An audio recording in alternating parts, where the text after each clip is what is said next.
Capítulo 5. El primer enfrentamiento. El círculo de conocidos del señor Effingham era amplio, y aún en la apagada estación invernal, Clemens descubrió que las demandas de la vida social consumían buena parte de su tiempo y atención. Los golpes en su puerta eran frecuentes. Numerosos visitantes llegaban para presentarse ante la joven esposa del acaudalado banquero. Al principio, Clemens se sentía incómoda, luego divertida, y finalmente cansada de aquello que perdió su encanto junto con su novedad. Se hartó de repetir una y otra vez los mismos comentarios sobre el clima, el último libro de moda, las perspectivas políticas y los movimientos de la corte, con una sucesión de mujeres con sombreros de terciopelo y mantillas con piel, a quienes apenas conocía siquiera de nombre. Clemens aún no poseía la moneda suelta de la conversación y no tenía el valor para mostrar su oro. Rara vez utilizaba su carruaje, que generalmente estaba a disposición de Lady Selina, y se sentía complaciva de comprar, con la renuncia al lujo de un paseo, un pequeño respiro del opresivo compañerismo de la hija del conde. A petición del señor Effingham, Clemens envió a principios de diciembre tarjetas de invitación para lo que es, para una joven anfitriona, el más formal y temible de los eventos, una gran cena. Le avergonzaba casi descubrir cuánto ocupaban sus pensamientos los cuidados terrenales y cuánta atención ansiosa dedicaba a los preparativos para un acontecimiento de importancia tan relativamente trivial. Lady Selina, por su parte, consideraba tales arreglos como parte del propósito principal de la vida, y hacía todo lo posible por elevar hasta la ansiedad nerviosa el deseo de Clemens de dejar todo en orden y dignidad en el hogar de su esposo. El tema favorito de Lady Selina parecía ser ahora los extraños errores y deslices imperdonables que había presenciado, dentro y más allá de su experiencia, en fiestas organizadas por personas sin la debida iniciación social. También se complacía en explayarse sobre ciertos rasgos de los invitados esperados que podían hacerlos particularmente intimidantes para su joven anfitriona. Lord Vaughan era un conocedor del arte culinario y pagaba un sueldo inaudito a su cocinero francés. Lady Praed detectaba con una sola mirada el más mínimo error en las normas de etiqueta. El coronel Parson y Sir William Page eran acérrimos rivales políticos, y haría falta gran tacto y habilidad por parte de la señora Effingham para evitar una discusión desagradable. Clemens escuchaba, suspiraba y deseaba de corazón que esa noche tan temida ya hubiera pasado. Entonces surgieron preocupaciones más serias. Cuanto más se involucraba la joven esposa en los detalles de su hogar, más se daba cuenta de las dificultades que la rodeaban a cada paso. Sus sirvientes parecían confabulados para engañarla y aprovecharse de ella. Todo intento por introducir mayor orden y economía en su casa se encontraba con una oposición terca, y la señora Ventnor resentía cualquier interferencia por parte de su ama como una afrenta personal. Las molestias que Clemens soportaba por parte de los miembros de la familia eran de un tipo más doloroso. Arabella y Louisa nunca olvidaban, y su tía jamás les habría permitido olvidar, que si bien la señora Effingham estaba ahora por encima de ellas por matrimonio, por nacimiento no era su igual. Clemens, por inexperta que fuera, tenía suficiente agudeza natural para detectar los errores fundamentales en la educación de las hijas de su esposo. Pero aunque veía el mal, buscaba en vano su remedio. Y las esperanzas alegres con las que había iniciado su vida matrimonial, como las alas míticas de Ícaro, derritiéndose bajo el ardor del sol, ya no la sostenían. Quizás solo quienes han conocido poco las preocupaciones cotidianas pueden sonreírles como si fueran una carga ligera.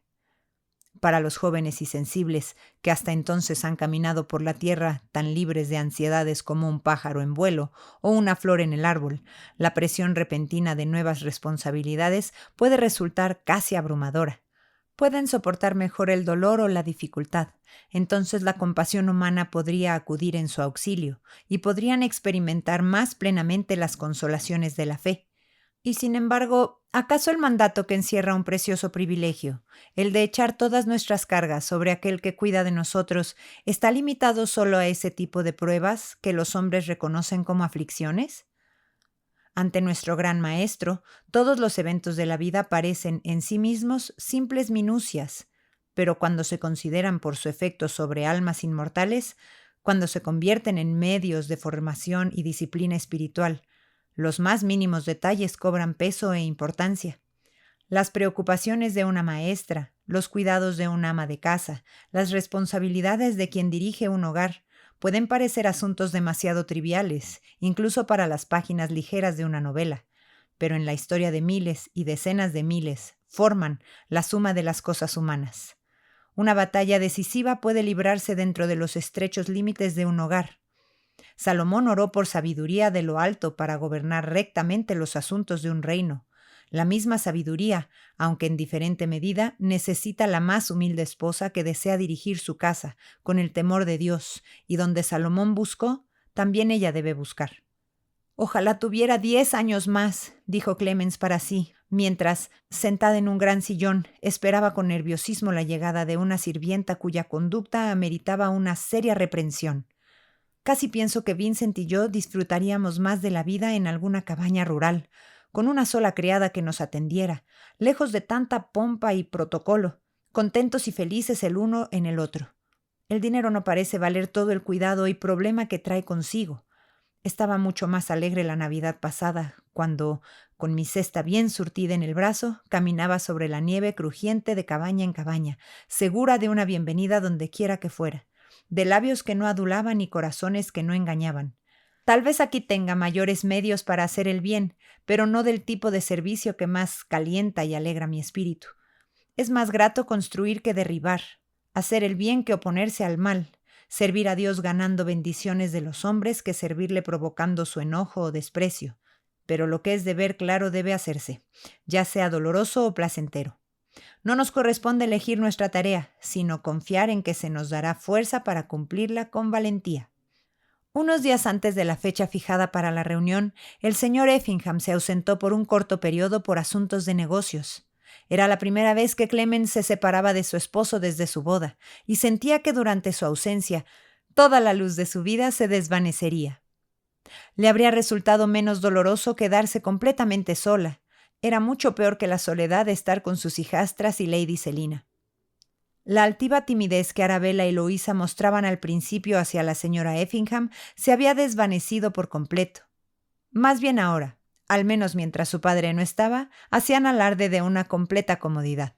Y la noche anterior al regreso de él, charlaban entre ellas y con Mademoiselle Lafleur como si apenas notaran la presencia de su madrastra. Clemens permanecía en silencio con su labor, siendo una oyente dolorida ante una corriente de frivolidades y chismes. Lady Selina parecía dormir en su sillón frente al fuego. Finalmente la conversación giró hacia el clérigo cuya predicación la familia solía frecuentar. Un hombre bueno, fervoroso, pero excéntrico. Arabella empezó a burlarse de él para gran diversión de su hermana y la institutriz, y para gran indignación de la señora Effingham. «Debería ser nombrado predicador para ciegos», rió Louisa. «Sería mucho mejor no poder verlo». «Y que lo pasen a los sordomudos», añadió su hermana. «Sería aún mejor no poder oírlo». Clemens sintió que ya no podía guardar silencio. Sintió que tenía el deber de dar testimonio de lo correcto en presencia de las hijas de su esposo, y sin embargo, tan reacia como era a herir o molestar, formuló su reprensión con el lenguaje más suave y en el tono más gentil. «¿No crees, querida Arabella?», dijo la madrastra, «que cuando escuchamos la predicación de la palabra deberíamos fijar más la atención en el mensaje que en el mensajero?» Era la primera vez que Clemens Effingham se atrevía a pronunciar algo que pudiera interpretarse como un reproche hacia las hijastras. Sus palabras, en marcado contraste con el tono anterior de la conversación, lograron callarla de inmediato, y se produjo un silencio tan incómodo que Clemens se sintió obligada a romperlo. «Creo que deberíamos hacer alguna lectura amena», dijo, «para pasar bien las veladas mientras mi esposo está ausente. Nos dará temas para reflexionar y comentar. Recuerdo que mi querido padre solía decir que, como regla general, es mucho más seguro y mejor conversar sobre cosas que sobre personas». «¿Y los pacientes desafortunados de tu padre tenían que tomar sus preceptos junto con su medicina?», dijo Arabella, con una insolencia descarada, destinada a poner en su lugar el primer intento de su madrastra de interferir con su libertad absoluta. Si Lady Selina dormía, sus sueños debían de ser agradables, pues una sonrisa asomó a su rostro. Louisa y Mademoiselle se miraron entre sí, y luego a la señora Effingham para ver cómo recibiría el insulto. Un rubor ardiente subió al rostro de Clemens. había sido tocada en un punto muy sensible, no tanto por la alusión a su humilde origen, como por el irrespeto a la memoria de su venerado padre. Su corazón se encendió con indignación. Le costó gran esfuerzo no dejarse llevar por ella. Clemens guardó silencio por unos segundos, hasta poder hablar con calma. Luego, con serena dignidad, dijo: «Arabella Effingham, pareces olvidar que te estás dirigiendo a la esposa de tu padre». Arabella se levantó de su asiento y abandonó la sala precipitadamente, cerrando la puerta con violencia tras de sí. No se dijo una sola palabra más durante largo rato, y Louisa y la institutriz aprovecharon la primera oportunidad para seguir a Arabella y dejar a la señora Effingham sola con lo que más la abatía: un tête-à-tête con Lady Selina. «Ha lanzado el guante. Ella ha decidido empezar la guerra», exclamó Arabella, paseándose por su habitación con el espíritu orgulloso centelleando en sus ojos, mientras expresaba su indignación a su hermana y a Mademoiselle. «Si cree que va a gobernar y dictar aquí, está muy equivocada. Las hijas de Lady Arabella Effingham nunca se someterán al control de la huérfana de un boticario». «Pero debemos tener cuidado de no meternos en problemas», dijo Luisa, que aunque no más prudente, era menos irritable por naturaleza. «Ella tiene el oído de papá y podría ponerlo en nuestra contra. Apostaría que es tan vengativa como un sapo. Esas criaturas tan mansas y santurronas siempre lo son». Clemens se retiró temprano a su habitación, pero pasó mucho tiempo antes de poder conciliar el sueño. Su espíritu estaba alterado y agitado. En vano habían sido todos sus esfuerzos por conciliarse, todos sus intentos de ganarse el afecto de las hijas de su esposo. Veía ante sí un panorama interminable de desunión y disensión, orgullo insolente y enemistad maliciosa. Clemens apoyó su frente en sus manos entrelazadas, y las lágrimas calientes le rodaron por las mejillas mientras repetía para sí las palabras del sabio rey: «Mejor es la comida de legumbres donde hay amor que de buey engordado donde hay odio». Proverbios 15:17. «¿Y cómo acabará todo esto?», murmuró.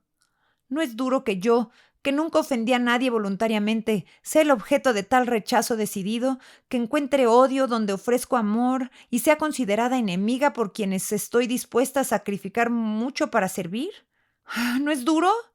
Las palabras murieron en sus labios. Un sentimiento de reproche surgió en el corazón de la joven esposa.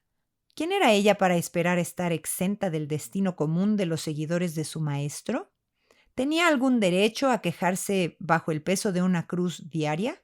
¿Duro? ¿Y acaso se había prometido que la vida sería toda suavidad y disfrute? ¿No sería una necedad esperarlo? ¿No sería cobardía desearlo? Si el cristiano, dejando de lado las causas secundarias, fija sus pensamientos en una providencia que todo lo dirige, verá cómo esa providencia, actuando por medios humanos, convierte incluso la crueldad que hiere y la malicia que daña en instrumentos importantes para formar el carácter de los herederos de la gloria. Fue desde el caos que Dios sacó un mundo de belleza, y algunas de las más bellas virtudes de sus hijos nacen, por así decirlo, del mal que los rodea. La paciencia no puede nacer en el cielo, ni el perdón en medio de los ángeles. Sin oposición no puede haber firmeza cristiana. Sin pruebas no se puede mostrar la resignación. Clemens meditó sobre aquellas palabras. «Porque si amáis a los que os aman, ¿qué recompensa tendréis? ¿No hacen también lo mismo los publicanos?». Mateo 5:46. Y una luz más clara que nunca antes cayó sobre el mandato. «Amad a vuestros enemigos». Mateo 5:44b. Ese mandato divino, reforzado por un ejemplo divino, y que requiere ayuda divina para cumplirse. Sus esperanzas de vencer los prejuicios de la familia de su esposo comenzaban a desvanecerse, pero había surgido una esperanza más noble, la de vencer sus propios sentimientos de resentimiento hacia ellos y de agradar a su Maestro Celestial mediante un humilde esfuerzo por cumplir su voluntad. ¿No estaban los corazones de todos en sus manos? Mientras Arabella y Louisa urdían planes de oposición y su tía se regocijaba secretamente por la desunión que en gran parte había causado con sus propias maniobras, Clemens se arrodillaba en la soledad de su cuarto y oraba con fervor y sinceridad. Y no oraba solo por ella misma, ni por su esposo, más amado que su propia vida, sino que oraba separadamente y por nombre por cada miembro de su familia. Y si la oración no fue contestada por todos, ¿acaso no fue devuelta a su propio corazón en bendiciones? la bendición de esa paz interior que es aún más valiosa que la paz en el hogar?